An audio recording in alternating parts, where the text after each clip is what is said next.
Texoma's only live half-hour high school football show, Gridiron 7, with your hosts, David Bradley and Michael Parker.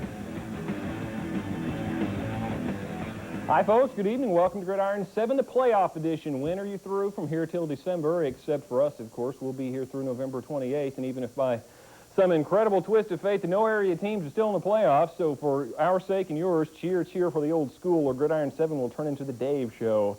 What a fine one we have lined up tonight. We'll look ahead to the Lawton High Ike rematch. First round, two head coaches, Chris Stiles and Clarence Madden, will join us shortly. And it's time for our area teams that are defending state champions to start toward another crown. Among them, the Frederick Bombers, and Michael Parker is there now. Michael, what do you have for us? Well, Dave, that's right. We're down here in Frederick, where the Frederick Bombers will play host to Jones High on Friday night over at the Bomber Bowl. A little bit later on the show, we'll talk to Bomber head coach Ed Jones and a couple of his players. All right, Mike, thanks a lot. We'll look forward to that. And quickly, let's look back to Friday night. State's top game matched Lawton High and Dell City at Cameron Stadium for the district championship. It was as much a battle against the elements as it was against each other. On a night not fit for Eagle or Wolverine, the district title was decided at Cameron Stadium. The football was tough to hold on to, and it would come down to those bobbles on this night. Dell City played with a backup quarterback, which meant running back Benny Butler would need to step it up. Instead, the Wolverine defense stepped it up, holding Butler to 2 yards a pop, and the entire Eagle offense under 100 yards for the game. They cashed in on Dell City's first quarter miscue, a mishandled snap. The Wolverines' Reggie Holland covered, and the drive went all the way to the 1 and 4th down before Marcus Pitchford burrowed in. The Wolverines held that 7-0 lead at the half, but it was anything but secure. Thinking at halftime it's not over with. We have one more half, 2 more quarters. We just got to dial it up, put it away. He made good on the challenge after a fourth quarter punt pinned Dell City deep, another loose ball, and Faison fell on it in the end zone for a 13-0 lead and the eventual final score. We just, knew it right there. It was over right there when we scored. We just knew we had to come in and play good D after that, and that's what we did. Now, the Wolverines' win gave them the district title. It put Dell City in second. Meanwhile, the Ike Eagles played at Mustang. They could have taken the runner-up spot in their district for the win. They lost it, fell to 4th, and that set up Friday's first-round pairing at Cameron Stadium. The opposing head coaches for the game joining us now in the studio, Clarence Madden of the Wolverines closest to me, and Chris Stiles of the Ike Eagles. I'll pose the question to both of you. First time around, it was things were completely opposite. I mean, Eisenhower, the team that apparently favored to win. Your team won. What do you remember about the first time around, Clarence? Well, I remember a very exciting football game. We got behind in the game and came back to win. I remember, 2 good football teams and an exciting night, basically. Chris, what do you remember about it? Well, obviously, Lawton High played an outstanding game that night. We're a different football team now than we were then. Obviously, we had A.J. Walker that night. We had Marcus Gunn that evening. We're completely different right now. But, they played extremely well, and they deserved to win. And I think that game was really a stepping stone that's led them to an outstanding season. You've mentioned the injuries, and that is something that really changed the way you've had to approach almost on a week-to-week basis. Where do you stand now? Obviously, I guess Gunn and Walker are completely out for the season, but Spencer Braggs has been bothered by a leg injury. He did get to play a couple of weeks ago. Right. Well, I think we're in good shape. Obviously, we have the 2 guys that are out, for the entire season. But besides that, we've got most everybody back and healthy. And, it's been a strange season. Obviously, we've had a lot of injuries. We've had a lot of disappointments. But the great thing about this time of year is it's just a situation where, hey, everybody starts fresh. Everybody's 0-0 right now, and it really doesn't make any difference. Whether you're 6-4, 10-0, 9-1, you all start from square one, and that's where we're at right now. Clarence, have you noticed a change in attitude in your team? I remember we talked at the beginning of the season. You were talking about, let's just make the playoffs and anything can happen. And now as the year has rolled on, you start out with the big win over Eisenhower. Confidence seems to build every week except for one little blip. Now you've got a team that legitimately has gone from let's make the playoffs and see what happens to let's see if we can win this whole thing. Yeah, going into Dell City, we talked about this is the biggest game of the year. These are the biggest practices of the year. And I'm going to tell you the same thing next week. And I'm going to tell you the same thing next week. If we get there, then the next week and the next week. So, that's how we're looking at it. We are happy to be in the playoffs, but this team gives me the impression that they're not finished, that they want to work hard, want to continue playing, they love the game, and they want to keep going. Week in and week out, your defense has been awfully strong. Did you have any idea that it would be as good and as fast and as strong as a unit that has really carried you all season long, even though the offense has been explosive. It's just a darn good defensive team that not too many people have been able to figure out. No, we didn't have any idea we'd be playing defensively as well as we are. We had all our linebackers, missing. We had 2 safeties to replace. We had 1 defensive end to replace and 1 2 technique or defensive tackle to replace. And that's basically the middle, the whole heart of a defense. And some kids have came in there, our linebacking crew. We have a sophomore that came in there and played Mike linebacker for us to replace Richard Robinson from last year. We've had some kids that played extremely well on the defensive line that didn't play as much last year and just stepped it up. And then our 2 safeties that came in there and played, they've just done a great job. It seems like everybody has stepped it up, and it's just turned into a good defense. We're just real blessed with great athletes. I mean, the coaches work very hard, but the athletes are great players, and they can run well, and that's the key to any defense, being able to run. Coach Stiles, if you could quickly put a script on Friday night's game, what would it be for you guys to win? Well, obviously, the thing is, you're not going to out-scheme Clarence and his staff. They've got a great staff. It's not going to come down to X and O's. It's just going to come down to, fundamentals, doing the things you do best. You don't need to put in a bunch of new plays or try new wrinkles. You got to find out, hey, what do we do best? What's the best things that we do? Obviously, it's tough to run an option against a great speed like Walton High. But I think you just got to do what you know and what you do best. And in a big game, it's just going to come down to turnovers, who makes the fewest mistakes. Okay, guys, thanks for coming out and joining us. Good luck, and we hope to have another great game like we had come Friday night. And again, MacArthur opening on the road against Woodward. The Boomers are 5th, led by running back Chad Mead, over 4,000 yards rushing for his career. Now we'll take a break and run down all of the area playoff pairings right after this.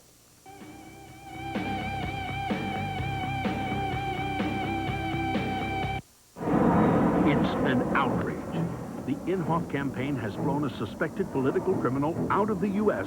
to avoid his being questioned about illegal dirty tricks against the McCurdy campaign and family. The federal government is investigating. During the Watergate era, political thugs like this often went to prison.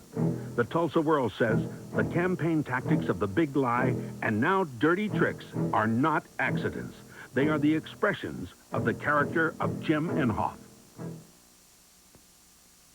There's no saying if you're not part of the solution, you're part of the problem.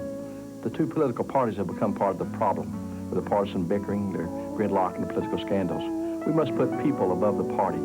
I ask you to join me to become part of the solution and send a message across Oklahoma that politics, as usual, has ended. I had to make a choice between you and political parties. I chose you. I ask for your vote and your support next Tuesday to become the next governor of Oklahoma.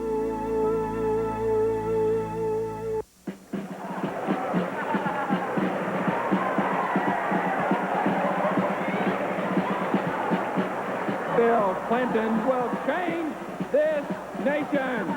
Bill Clinton, Bill Clinton, Bill Clinton, Bill Clinton. It is with pride, enthusiasm, and great confidence that I second the nomination of the next President of the United States, Bill Clinton. Frank Keating, the conservative choice for governor, a Republican called to service by Presidents Reagan and Bush, an Oklahoman who fought in the drug war, one of America's top cops. Jack Mildren and Wes Watkins, liberal politicians who opposed Reagan and Bush. Frank Keating supports tough crime laws and tax cuts. Mildren and Watkins say no to tax cuts. And the truth is, Frank Keating has lived and worked in Oklahoma longer than Mildren or Watkins. Frank Keating, the conservative choice. Welcome back to the show, and we're down to a trio of teams in Texas that will pursue state championship dreams. Vernon, Archer City, and Holiday have advanced. Ryder Raiders finished up their season with another tough loss by 2 points to the Colony. What a season it might have been for the Raiders. A close loss to the Colony, close loss to Louisville, close loss to Marcus. All 3 of those could have gone the other way, but they didn't, and the season's over for Ryder. Hershey finished up with a loss at Denison, and Old High played Burke Burnett, and even though the Coyotes had no shot at the playoffs, they did not pack it in. The Old High Coyotes finished off a tough season in style. They beat Burt Burnett 14-7 on a fourth-quarter touchdown pass from Michael Norris to Gary Zimmerman. Burke rushed for nearly 200 yards in the game, led by Kobe McFadden, whose second-quarter score gave the Dogs a brief lead. But they could not crack the end zone again, and the Coyotes bided their time until the final score. It let Old High end the season with back-to-back wins, Hershey and Burke, leaving them 4-5 overall, 2-2 in district play. The season ends disappointingly for the Bulldogs without a district win. But just because the city schools are through doesn't mean Memorial Stadium will go dark. A couple of first-round playoff games are set for the stadium, and they'll use it for a couple of weeks to come, or at least they have in the recent past. Let's run down all of the area pairings for you now. In Class 3A, Vernon has made the playoffs after a stumbling start. They'll take on Boyd. That's a Thursday game, 7 o'clock in Bowie. In Class 2A, there's the game in Memorial Stadium. Archer City, undefeated, taking on Chico, and it's an 8 o'clock kickoff Friday night at the stadium. Also in Class 2A, Holiday taking on a district champion, Callisburg, twice tied and undefeated. It's a Friday night kick, 7:30 at Fouts Field in Denton. Now, as far as Oklahoma is concerned, as we mentioned earlier, Eisenhower taking on Lawton High at Cameron Stadium, and that winner will take on the winner of the Westmore and Moore game. Class 5A has Altus taking on John Marshall, a team that had been #1 in the state, but staggering to the wire. Altus takes on John Marshall, and MacArthur playing Woodward, and those two are paired, so the winners of those two games would face one another. And we mentioned MacArthur, a win at Chickasha to level their schedule of their season at 5-5. Woodward, 5th ranked. Chad Meade, their star running back, and they must slow him down. Duncan, even though they lost their last game of the season and at 5-5 do make the playoffs, they have a tough task against El Reno, 10-0, #1 in the state according to some rankings. The winner there gets Douglas or Ardmore. Class 3A, Frederick will take on Jones. We'll hear more from the Bombers on that matchup a little later on. The winner gets the Plainview Newcastle winner. Marlow will open the playoffs at home. They're taking on a 5-5 Tuttle team, and the winner there gets either Sulphur or Seminole. Seminole is undefeated and currently ranked #1 in 3A. Class 2A, Cache has a first-round draw that's awfully tough. Watonga #1, Cache at 5-5, and Hennessy playing Hobart. That's also in 2A, but these two teams aren't paired right away. So Hobart and Watonga wouldn't play in the second round, but we believe they would play in the third round if things do map out. Hobart, by the way, has scored on their first offensive play 4 games in a row. They are 10-0 as they roll toward the playoffs. Class A, Rush Springs, what a year it's been for them, 7-3, but 2 of those losses came to 2 teams that are undefeated in Class A, and the third loss came to Hollis by 1 point on the road in overtime. So a very good Rush Springs team this year. The winner gets Gary or Texoma. Texoma the favorite in that game as they are undefeated. Fox taking on Mangum in another A action. Moreland the ceiling awaits the winner of that one. Hollis opens against Waurika. Hollis at 9-1, Waurika 5-4, and played VA tough. Crescent and Laverne also play in that half, and the winner of those 2 games will match. Also, Empire against Velma Alma. Empire closing out the career for Johnny Taylor. We'll see if he can keep this team going. Led them to their only appearance in the finals. They are in the playoffs this year, and they're taking on the favored Velma Alma club. The winner of that game will get either Turpin and O'Keene. 8-man action. Snyder is home to take on Pioneer. Mountain View Gotebo goes to Timberlake, and the winners play each other in that. In Class C, Tipton goes to Balco, and Granfield is home to take on Forgan. Granfield's only lost to undefeated Central, and Tyrone taking on Central. Central is undefeated, Tyrone at 3-7, and they are paired up with the winner of Lone Wolf and Kremlin Hillsdale, and we'll keep you posted as they go on throughout the playoffs. Now, out of all of those teams, a handful rise above the rest as safe bets to play a little while longer. Now, 2 of the more convincing teams are Central, Class C's defending champion, and they've won 24 in a row, and Velma Alma, Class A's defending state champ. They stretched their winning streak to 25 by stopping Waurika in the regular season ender, and Michael Parker was there. As the rains came Friday night in Waurika, the Velma Alma Comets found themselves in an unfamiliar position. They only led the Eagles at halftime by a touchdown. They did run up some points on us, and I think that kind of disappointed the kids that, you know, they put that many points on us and we'd only allowed 26. But maybe it'll wake us up a little bit. We need something like that, I think. That helps a lot, the experience. You know, we just been getting after them, you know, all-out hustle is all they do. Needless to say, the Comets weren't about to relinquish their 24-game winning streak. They promptly scored 34 points in the second half while only surrendering a touchdown. If you're going to be looked at like a champion, you must play like a champion. Didn't do real good starting off the year, you know. We got going kind of slow, same way as last year. And then the more games we play, the more offense gets rolling because, you know, it just takes repetition. Get the offense playing well and get the key blocks and stuff. And last week we had over 500 yards of offense, and we've been doing pretty good. I knew we were not going to go in as an underdog this year, being we were already state champions and had 8 returners on offense and 8 returners on defense. So there was no way that we weren't probably going to start out number 1. And so I didn't think we would be. I thought we'd be favored to probably go back, but I knew that it would maybe a tougher challenge to repeat it than it was to do it the first time. So if a 7-point lead at half puts a scare into you Comet faithful, don't fret. The Class A state championship should stay in Velma. Well, we'll just play one game at a time, you know. We expect to win it. A lot of people expect us to, but, you know, we're just going to have to stay after it and get after them. You know, everybody's going to be wanting the #1 team. Michael Parker, Gridiron 7. All right, and one update we need to have as far as Texas is concerned, Vernon will not be playing Boyd after all in the first round of the playoffs. They will be playing Decatur. Boyd had an ineligible player, so they will not be able to play in the playoffs. So it's Vernon versus Decatur, and instead of playing the game in Bowie, they'll play it at Memorial Stadium, Wichita Falls, on Thursday night. We appreciate the help out there from the fans in Vernon who let us know about that correction. Up next, we go to Hobart for our Athlete of the Week. Stay tuned.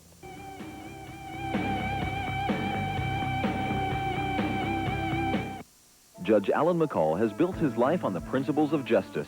The law has to be applied with an even hand, and a fair decision has to be reached regardless of the parties or the amount involved in the case. Judge Alan McCall has worked as an attorney in private practice, a state prosecutor, and a trial judge. He has received 4 nominations from the Oklahoma Judicial Commission and was recently recognized for his contribution to the Court of Criminal Appeals. As district judge, it is my duty to see that all parties, including victims of crime, receive a fair trial.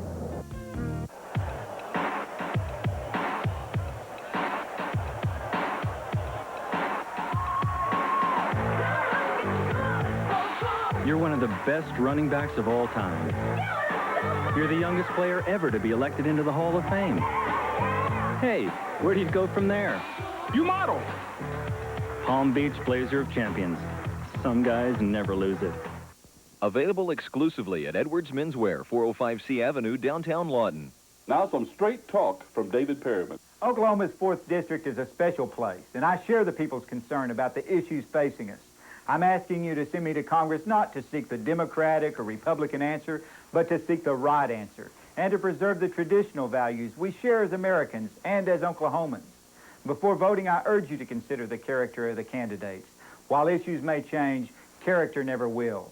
David Perryman will be a congressman you can trust, and I would appreciate your vote. The Gridiron 7 Athlete of the Week is brought to you by your Oklahoma Country Ford dealer.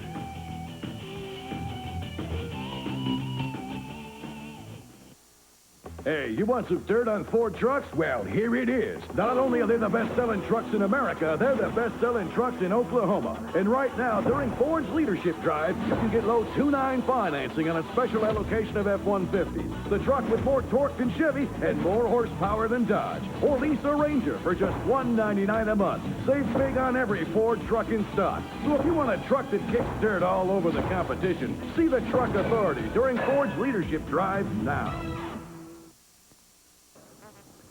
Welcome back to the show now. Time for our Athlete of the Week segment. And this week we are in Hobart, where our honoree is Bearcat Inn Adam Davis. And Adam joins us now. And Adam, talk a little bit about how this year has gone for you guys. I guess coming in, you figured you were going to have a pretty good team.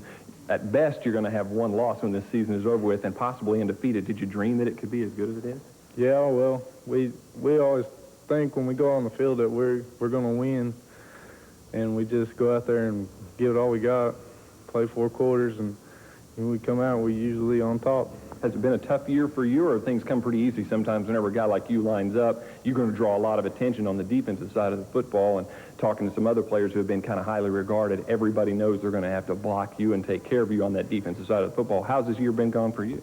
It's going pretty good. Faced a tough challenge from Marlowe, a big old guy in front of me, but I switched from offensive tackle to tight end this year, and it's been pretty easy. I mean, not easy, but I've made the transition pretty well, I think. You talked about Marlowe as one of the teams that you played, Girl, and you also played Clinton. Did that help you guys out because you played 2 of the better teams in larger classes, and then when the district rolls around, you guys really haven't been challenged, it doesn't look like. Yeah, it definitely helps because you're playing stiffer competition. You're getting in better shape, playing 4 quarters of ball, and then when district rolls around, it just makes everything seem all that much easier. Playoff time is coming up, and everybody, of course, is looking down the road. Even though Coach wants you to go that one game at a time routine, I guarantee that people all over town have been talking about, hey, let's get Watonga again. Have you heard that talk all year? Yeah, it's been around. So what do you do with that? Do you try to ignore it, or you just play to it? Well, you got to think about it a little. It's always going to be in the back of your head, being beaten by them for 2 years in a row, putting us out of the playoffs.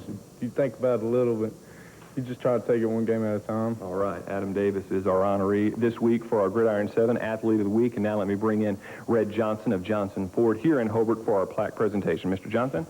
Adam, on behalf of the Oklahoma Country Ford dealers and KSWO-TV Lawton, I'd like to present you with this Athlete of the Year.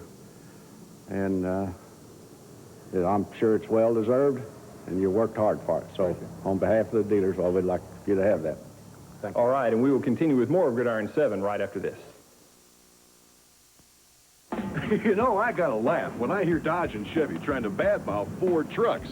Because the fact is, Ford F-Series has more torque than Chevy, more horsepower than Dodge, plus more payload in a bigger pickup box. And now, during Ford's leadership drive, your Oklahoma Ford dealer is going to offer you something else Dodge and Chevy can't. Low 2.9 financing. Compare that to what they'll give you, and you'll see why we've been outselling them for 17 years running. Ford F-150 now at 2.9 financing. Only at your Oklahoma Ford dealer.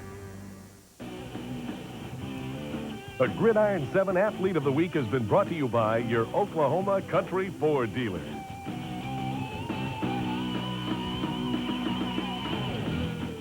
Welcome back to the show. Talking playoffs this week on Gridiron 7. We want to add an area team to our playoff list from Texas. Graham taking on Springtown in another 3A playoff battle. That'll be 7:30 Friday night, and they'll be playing at Tarleton State University in Stephenville. Now, we touched on the defending state champion aspect in Oklahoma earlier in this show. The third team in that bunch is Frederick. The Bombers will not go into the postseason as the Class 3A's #1 team. That's because of their loss to Marlow, but they have been impressive since then, capping things with a 64-0 win over Madill. Michael Parker's in Frederick to give us more on their playoff approach. Michael?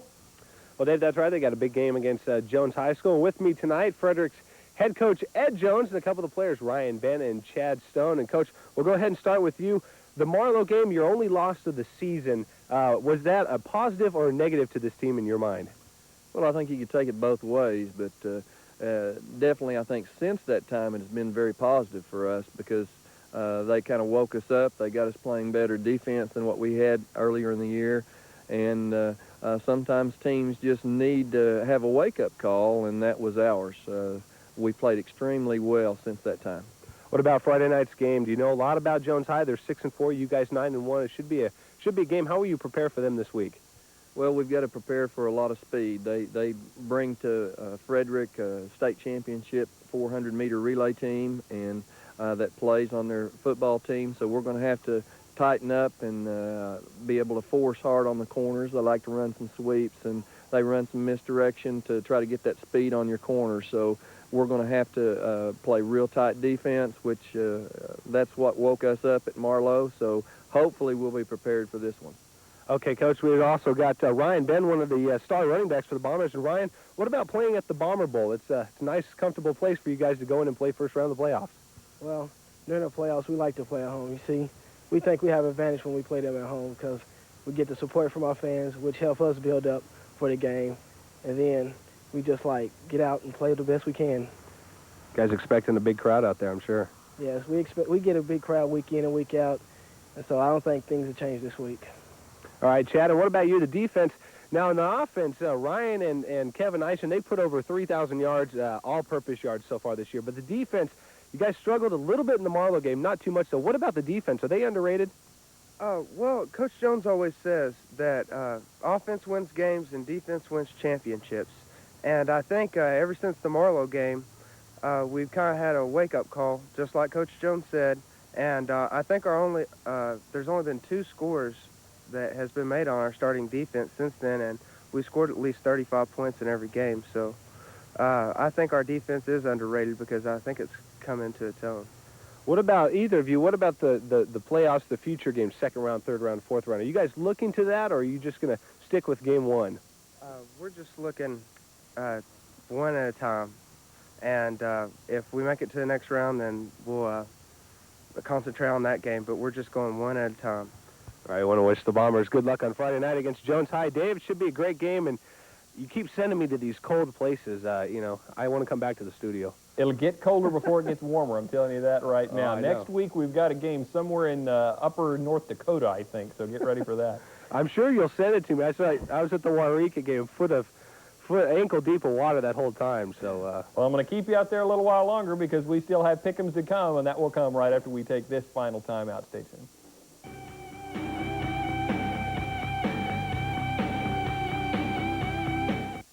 Now some straight talk from David Perryman. Oklahoma's 4th District is a special place, and I share the people's concern about the issues facing us. I'm asking you to send me to Congress not to seek the Democratic or Republican answer, but to seek the right answer, and to preserve the traditional values we share as Americans and as Oklahomans. Before voting, I urge you to consider the character of the candidates. While issues may change, character never will.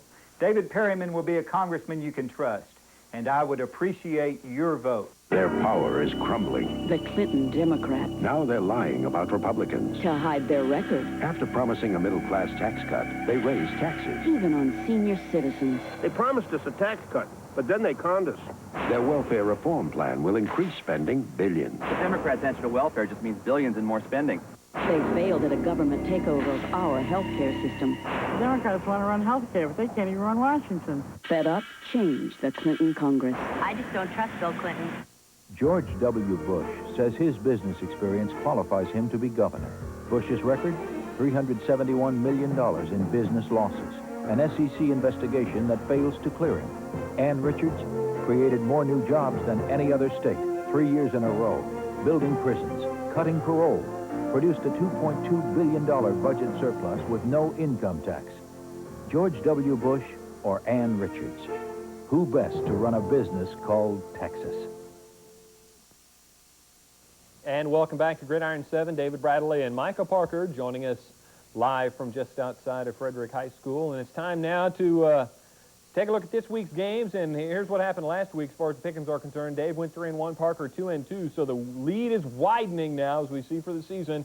29-15, 27-17, a two-game lead with, I think, 3 weeks to go. You got to pick it up, and quick. Well, let's just go ahead and see how this week turns out. Let's go to it. The first game, Eisenhower versus Lawton High. Boy, this is going to be a tough one. I don't know. I like something about the fact that the underdog won the first time around. I'm going to go with Ike. You're right. And you know what? I picked Ike in that first game, and they let me down. So I think I'm going to go ahead and go with Lawton High this week. Switching it over. Empire against Velma Alma. It'd be nice to see Empire win it just because their coach is retiring. But Velma Alma looks awfully tough. I don't think they're going to lose again this year. Yeah, I don't know. Those 34 points in the second half after only leading by a touchdown at halftime, they really showed what a great team they really are. Archer takes on Chico. That'll be at Memorial Stadium Friday night. Archer has been awesome all year. They're really powerful, one of the best teams that we've seen all year on the Gridiron Show, and I picked them to win. Also in 2A, Holiday.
Mike Hagel on the play-by-play. John Stevens doing the statistics. Alan Gant will be doing the color tonight.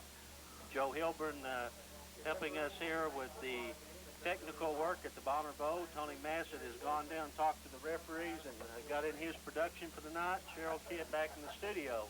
It is a very, very wet night here in Bomber Bowl, and that's an understatement, Alan. Boy, I tell you what, Mike, it's going to be tough. Not a lot of fans, just home listening on the radio, and I don't really know that I blame you, but the rain is coming straight down. The wind has laid a little bit, not near as strong out of the north as it was a few minutes ago, but it's going to be a long, wet night. Well, the Madill fans are located across the way from us, and about half of them are located in the visiting side concession stand over there, which is not open, but it is out of the rain, and most of their crowd is in that right now. You bet. Everybody that's not under a roof out here is under an umbrella. We'll go ahead as the music has started, and the Frederick Bombers have already done their warm-ups, and they are back in the dressing rooms right now. Neither team has come out. We'll go ahead and give you some of the starting offenses and defenses. For the Frederick Bombers, number 89, John Mitchell will be starting at tight end. John having a little problem with a couple nagging injuries this week, but they believe that he will be fine. William Martin will be at left tackle. Number 71, Chad Stone, also with some physical problems this week. We'll check and see if he is starting, but Coach Jones said he probably would go ahead and get the start. At center is 67, Brandon Phillips, and 79 will be Kirk Wilson. At 68 and tackle will be Shea Woodall, and 11 and 25 will be the interchangeable wide receivers, and that's Greg Hilburn and Jake Carpenter. Also playing in the wing back or slot back or one of the two outs will be 35 Ty Simmons, number 34 Jason Marshall, number 89 Clarence Allen. Starting as the Bombers come on the field, starting for quarterback will be 15 Sidney Gaston. Number 1 Ryan Ben will be one of the backs. Number 21 Kevin Isham will be the other split back. On defense for the Bombers, we'll go ahead and give you that, Alan. All right, Mike, the defensive starters tonight for the Frederick Bombers will be number 63 at left end, William Martin. At left tackle will be number 55, Dusty Blankenship, substituted in with number 70, Derek Miller. At your right tackle will be number 71, Chad Stone, and he will be trading places with number 75, Jason Wilson. Your right end on defense, number 68, Shea Woodall. Your two linebackers, number 51, Clay Johnson, number 33, Cheyenne Clark. Your corners tonight on the left side will be number 11, Greg Hilburn. On the right side will be number 81, John Hughes, or number 25, Jake Carpenter. Strong safeties tonight on the left side will be number 30, Tony Wiley. On the right, number 5, Millard Parks. At free safety will be number 21, Kevin Isham, and number 3, Blake Bolton. And during the time we've been introducing the players to you, the referees had the coin toss, and the Frederick Bombers won the coin toss, and they deferred to the second half. They will defend the south goal and will receive. Madill will defend the north goal and kick. Now, bear in mind that we have a in the neighborhood of 20 to 25, maybe even breezing up to 30, 35 miles an hour, and the wind coming out of the north will be a very decisive factor in this ball game. That should be Elkins. We'll see as they begin to set this up. Big game, a lot of important ramifications for the Bombers. This is either first, second, or third, Allen, with the possibility of 2 home games or 1 home game or no home games into the playoffs. That's right, Mike. Coming into this year, we knew this district was going to be extra tough. It's proven that all the way. We've got a 3-way tie for first. A lot of things can still happen. Frederick can come out and play good ball tonight and win this game by points. They will break the tie and become the district champions, but it's very, very important that they do win this ball game tonight. And this game, reminiscent of the Newcastle game in the playoffs several years ago, The only thing is that it's probably about 20 degrees warmer in this contest. You bet there's not any white snow or sleet flying through there tonight, but it is cool, windy, and wet. Elkins gets ready to kick off, and his kick will be taken. It is a short kick, and Millard Parks, now it's fielded by Ben. Ben comes back across the 30, 40. He's at the 45. He's at the 50 and tripped up. At the 48-yard line is the last man. The safety valve for the Wildcats was there to trip up Ryan Ben as Ryan came all the way from around his 20 and to get down into Wildcat territory. Mike, at the speed, was the only man he had to get by, and he made the tackle. Gaston in at quarterback, started all the way this season, and Ben and Isham will be behind Gaston. A little movement on line of scrimmage, and the ball's handed to Ryan Ben. Do not see any flags, so that will count. It will be a short yardage gain of 2 yards as Ben goes over the left side. They've got to wear their striped shirts, and it's wet and cold, and they're going to be in a hurry to go home, I bet. And it will be a 2nd and 8, ball resting at the 46-yard line in Wildcat territory. Option play coming down the line. Gaston keeps the ball. Now goes with some running room across the 40 as he almost dropped the ball on that exchange and then gained control and gets very close to the first down. Needed to get across the road, and he will be close to that yardage as they set the ball down. Very good execution of the option. Mike Sidney comes to the left side. His option man is there. Madill goes for the option man, gives Sidney the hole, turns it upfield, gets very close, just like about a yard, picking up that first down. And it will be 3rd and 1 as the officials, I believe Sidney Gaston is the one who has a problem, and he has a shoe that was taken off during the tackle, and he's trying to get that back on. The Bombers are able to get this 1st and 10. Gaston looking over the defense. Long count. Hands off to Isham, who should have the first down across the 45, down to the, across the 35, down to the 32, excuse me. And that will bring up a 1st down for the Bombers. Here is to try to knock us off. If we can go in and score first, it'll kind of knock a little air out of them and probably go a long way towards winning this ball game. Mitchell's tied in to the right. I look for the Bombers in the backfield. Pitch back to Ben around the right side. Got some running room at the 30.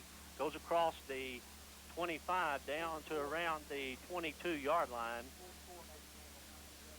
And 44 is Brian King, one of the linebackers. And that will be a gain of 9, and that will be a 2nd down and 1. Just use his speed to get around the right end and pick up about 8 yards. Tight end right again. Receivers to the left, wide receiver to the left. That will be Bolton. Hand off to Isham again up the middle. Has some running room. Breaks it open down to the 15-5.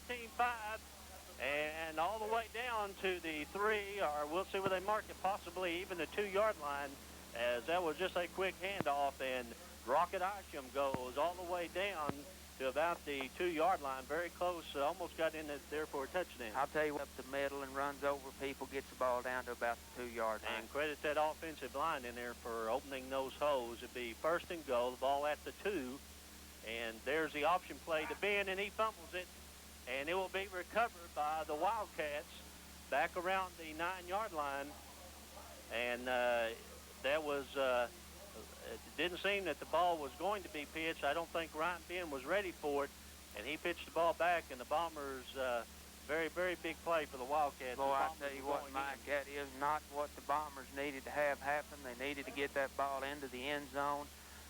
Just wet, cold, cool. You know, you can credit that to a lot of things. How we're going to have to get tough here on defense. And it will be a 1st and 10 for the Wildcats. The ball at the 9-yard line. And starting at quarterback will be, I believe we'll see as they run it. And there's a fumble by the Wildcats, and the quarterback will fall back on the ball.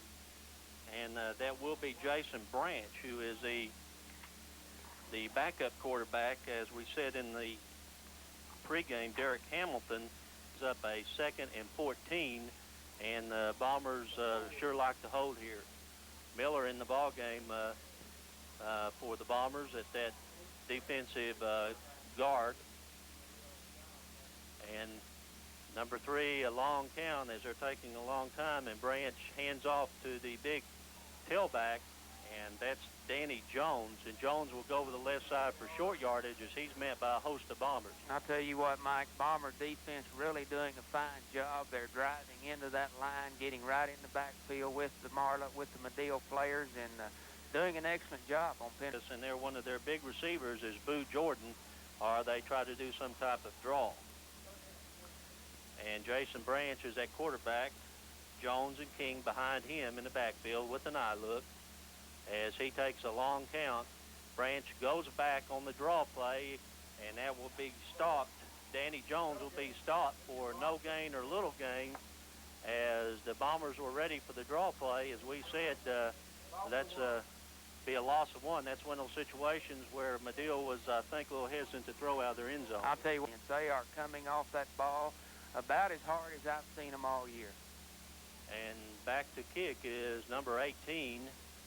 And he fumbles the ball, and he will be sacked right at the goal line. There's a scramble for the ball, and it is a safety. As Madill was able to get on the ball to prevent a touchdown, but that will be a safety as the ball was fumbled by the punter, and he finally fell on it, but he fell on it in the end zone, and that will be 2 points to the Bombers. That will be a safety, and the Wildcats will have to kick off. Tell you what, Mike, Bombers took a bad break then. We, by the fumble, turned it around and turned it into something positive. The defensive team has awarded 2 points, so the Bombers now lead by a baseball score of 2-0. And the Wildcats will have to kick off from their 20-yard line, and it looks like they have the option to either punt or kick off. And it looks like they will kick off as number 22 Elkins comes into the ball game and tees the ball up. So the Bombers should have good field position here. Hopefully there'll be a good run back. Mike, rain still pouring down, hasn't seemed to let up much, still getting wetter by the minute. And Elkins gets the okay sign, approaches it, deep kick, and that will be taken by Ryan Ben. He fumbles it at the 25, comes back up the middle, has an opening across the 30, and will be knocked down right around gets across the 40 to around the 42-yard line. As they spot it, and it will be 1st and 10 for the Bombers. We're probably going to see a lot of fumbles tonight, more than normal, but they need to control the ball, march it downfield, and put them points up on the score. Gaston still in at quarterback for the Bombers as he looks over the defense, hands off to the first man through, and that's Isham. And Isham will go ahead for short yardage. Looks like a gain of about 3. As they spot it down, they're going to give him 4, and we'll call 2nd and 6, and I guarantee Kevin, it looks like he stopped at the line of scrimmage, and then you look up on the far side, and he's got 4 yards. Just strength and good hard running, Mike. So the Wildcats are trying to keep the Bombers from getting something going here. 2nd, and we'll call it 6 from the Bombers' 46-yard line. Hand off to Isham again, got some running room across the 50 as he was hit back about the 48.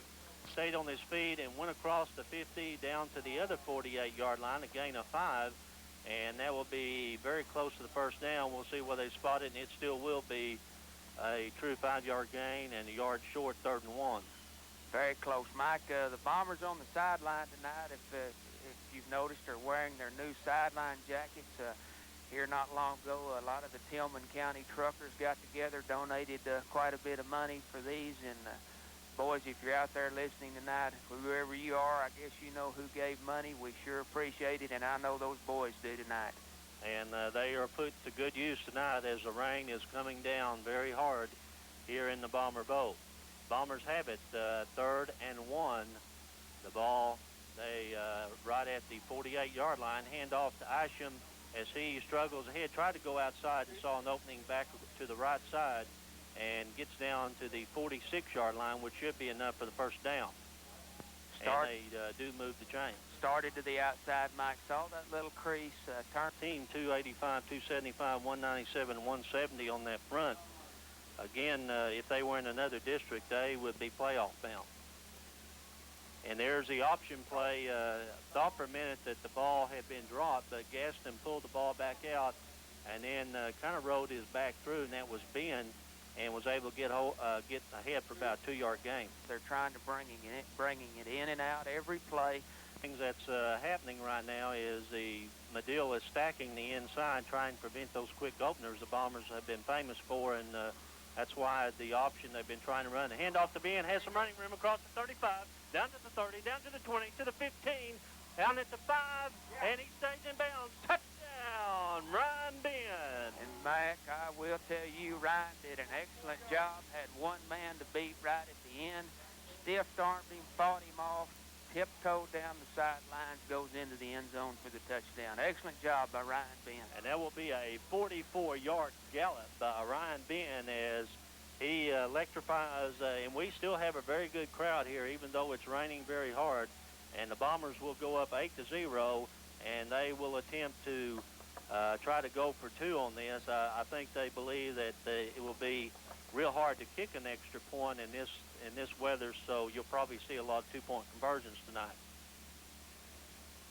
Gaston looks over the defense on the 2-point conversion and hands it off to Isham, and Rocket Isham goes straight through, untouched, to the back of the end zone. The 2-point conversion is good. Bombers lead 10-0. Let's take a 30-second timeout. You're listening. Thank you to the Frederick Bombers and their coaching staff for another exciting football season.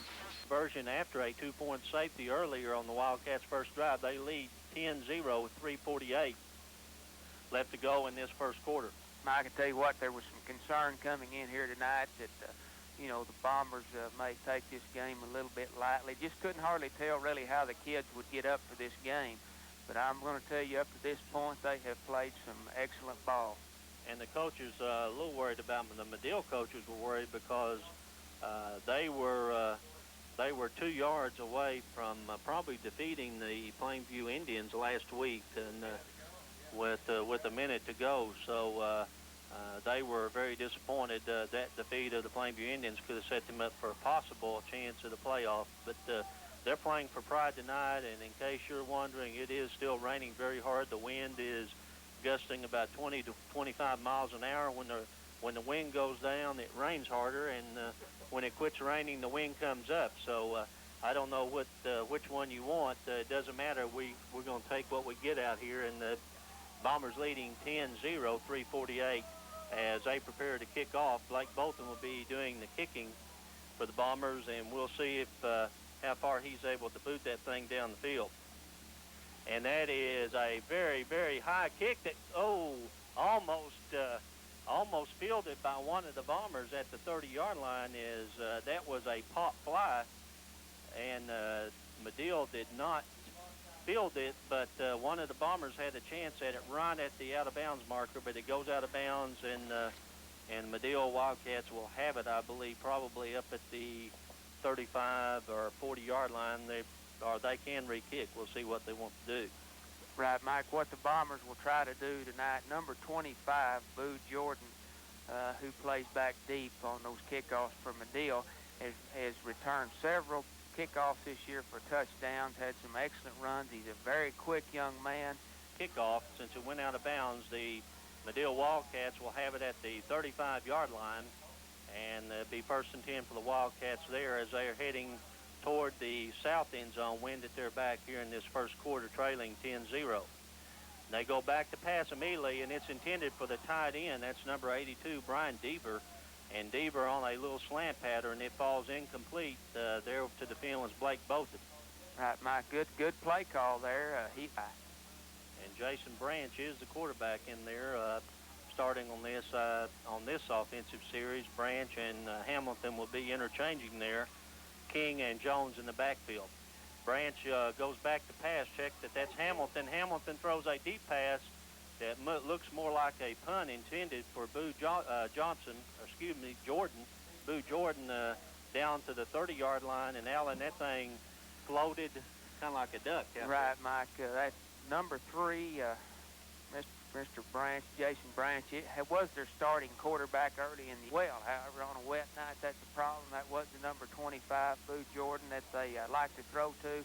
He was open. He just couldn't get the ball to him. And it will be 3rd and 10 from the 35-yard line as Hamilton goes back. A man open, incomplete, as number 82, Brian Deaver, was wide open up the middle, but the pass did not have an opportunity to get there.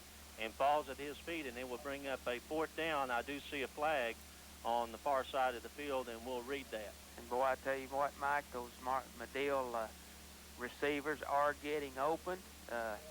They're just having a lot of trouble getting the ball to them, and it's a good thing for the Frederick Bombers that those balls haven't been thrown on target because his receivers were there. And it is illegal procedure, and it will be declined, and that will set up a 4th and 10, the ball in Wildcat territory at 35 as the rain starts coming down a little harder even now, and we're having trouble seeing out the window here.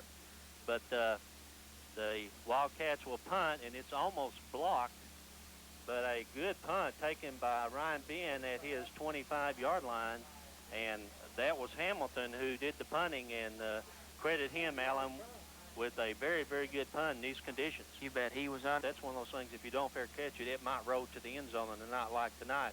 So Bombers have it 1st and 10 from their own 25. Gaston at quarterback, Ben and Isham in the backfield.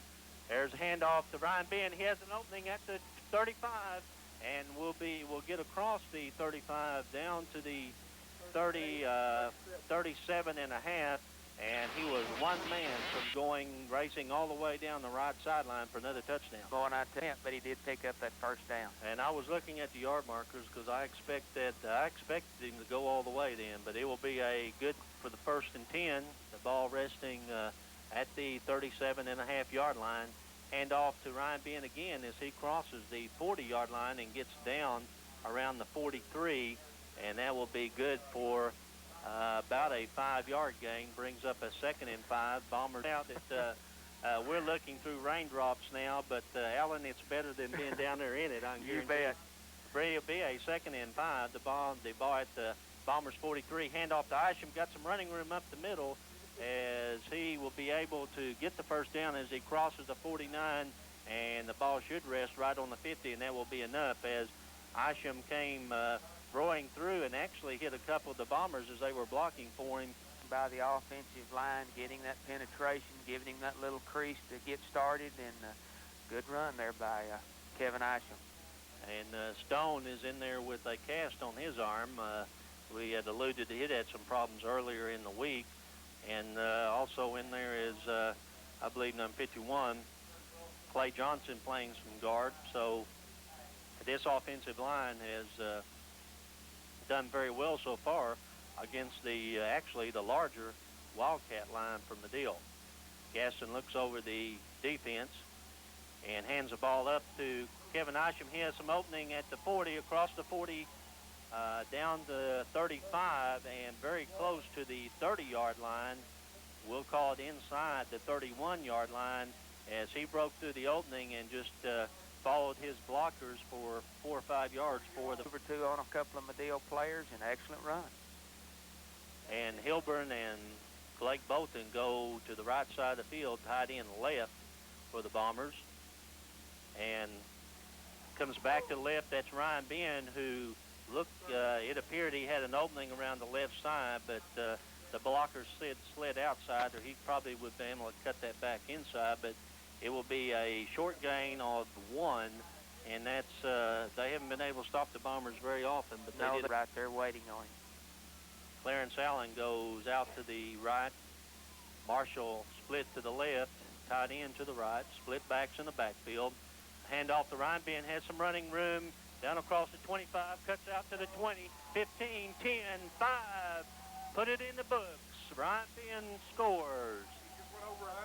And he just went over 100 yards, and we still have 58 or 59 seconds left to go in this first quarter as Ryan Ben running like a man possessed here, as even with this poor footing, and you can tell the footing is a little suspect the way they're kind of skating you out bet, there. Mike. Ryan takes up the middle of the field, had one man to beat, number 15, Clint Beavers from Madill, put the move on him, left him there, and away he went.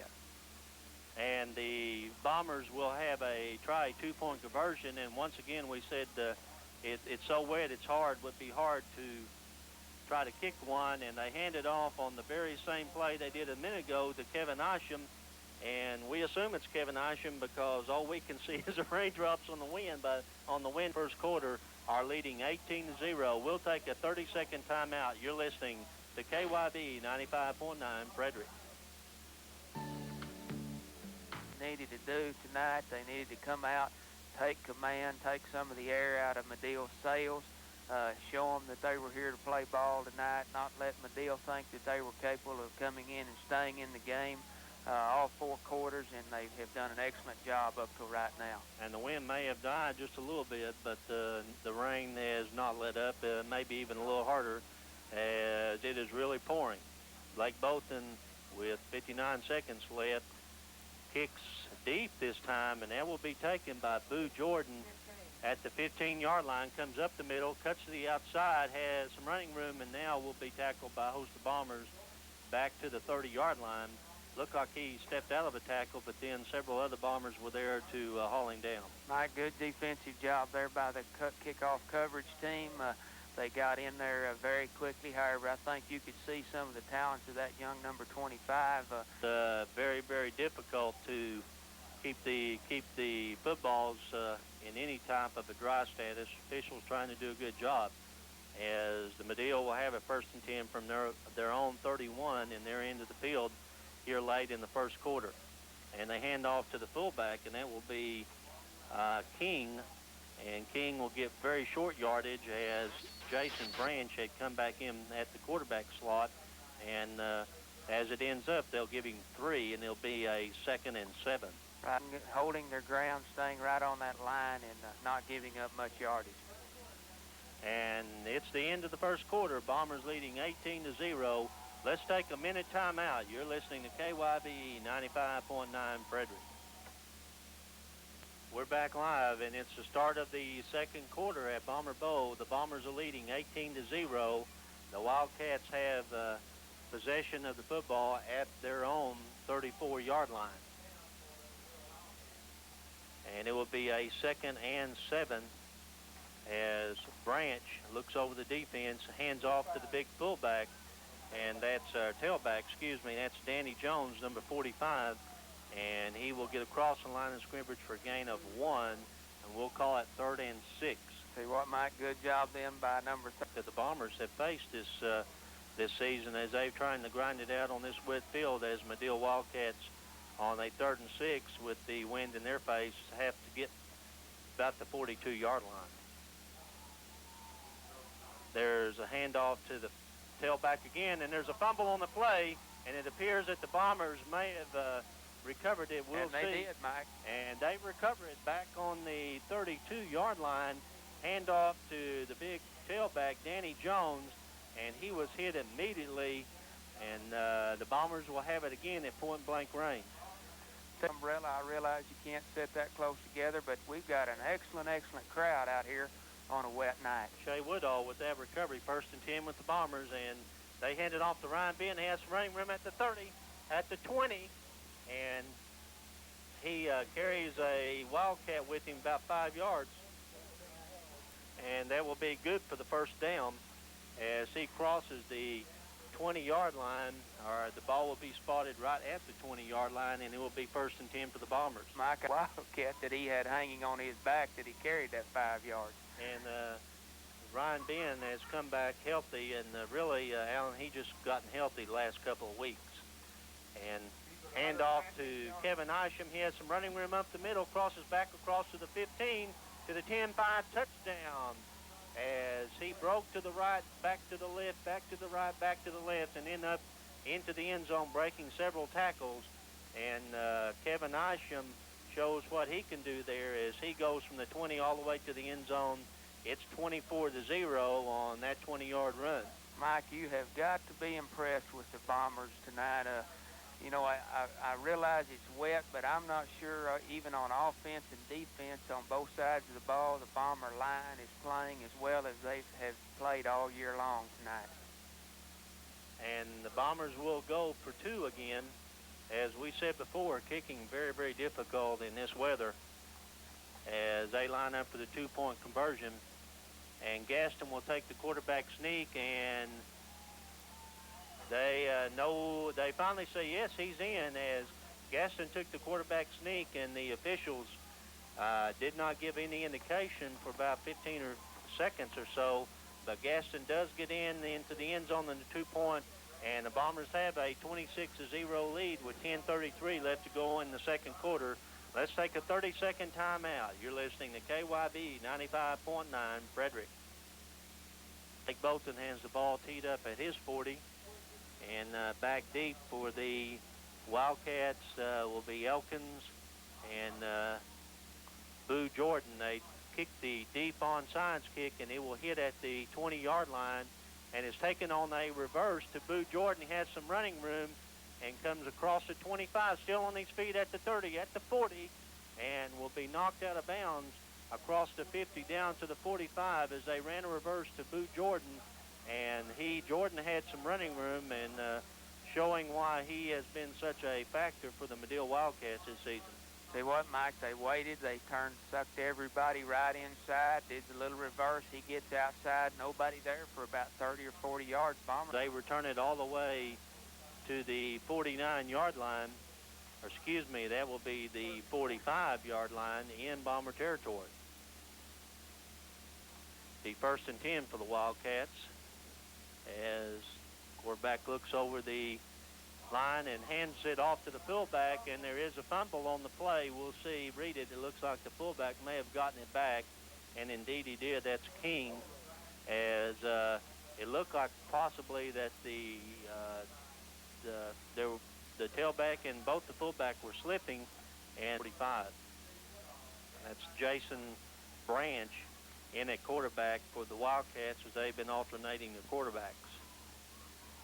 Branch goes back to pass, has a lot of time, now throws a short pass across the middle intended for number 7, and that was Jason Terry, and it falls incomplete as he was wide open, but the ball thrown behind him. He really didn't have a chance to catch that. Brings up a 3rd and 11. Now they're not doing near the jumping up and down. They're not firing off the ball. They just kind of lumber to the line. Fredericks really took the air out of them. And Branch on the draw play with some openings at the 40 down to the 35, very close to the first down, as Jones on the draw play gets 10 yards. We'll see where they mark it. It should be short of the first down. It will be a 4th down, but Jones had a lot of running room right up the middle on that draw play. And the Wildcats, of course, trailing 26-0, are going to go for it. The ball right at the 36-yard line. There's a handoff to Jones, the fullback, and he will get to the 35-yard line, and it appears that they had to go across the 35. He goes across, and it looks like he may have the first down, and the referee says yes. They moved the sticks. I tell you what, Alan, they moved those sticks a little bit quicker, closer than it looked there for a minute. Mike, you got the credit, and he just powered his way to make that first down. And that's first down for the Wildcats as the ball's at the 34-yard line. Branch taking a long time. Hands off to the fullback up the middle, and he goes ahead for 3, possibly 4. We'll see where they set it.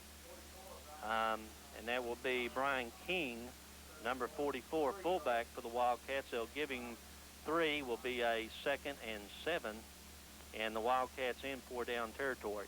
Right, number 75, Jason Wilson going into the game for the Bombers, Mike. Branch looks over the defense of the Bombers, taking a long time. Now they're set to go. Again, hands off to 44, fullback, fights forward, still on his feet. Ganther is now out, giving